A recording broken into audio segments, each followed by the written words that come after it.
Media is shifting, it's changing. Who's thinking about Black women but Black women?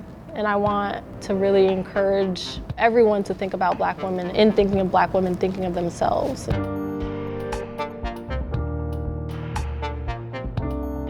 My name is Ashley Baccus-Clark. I'm the Director of Research at Hyphen-Labs.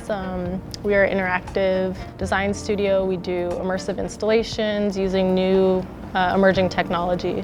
For a long time, I didn't believe that there were Black women who were making scientific discoveries because I didn't really have that sort of education.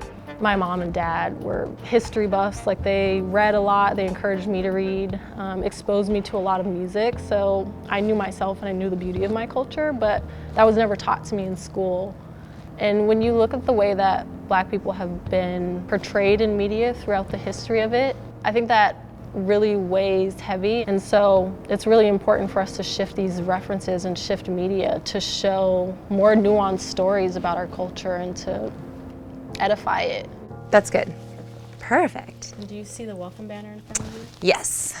Welcome to Brooks's Neurocosmetology Lab. For me, a safe space has always been the beauty shop, right? Like going to get your hair done. And I think that's like one of the most beautiful parts about being a Black woman is, you know, being able to go to this space and like have this connection with someone who you've probably known, you know, for years. And we wanted to recreate that same feeling in a digital space, but flip the story on its head.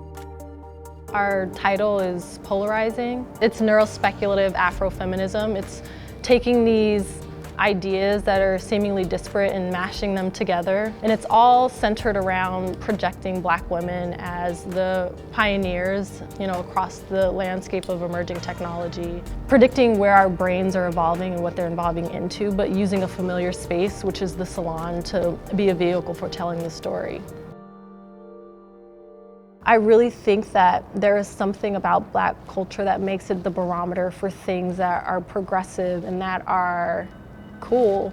You know, the only stories that are really highlighted on the news are from a very like negative and dehumanizing perspectives. You know, where I want to like make clothes that have, you know, James Baldwin on it, or I want to, you know, I want to bring all that out and really like shout from the rooftop that I'm proud to be a Black woman.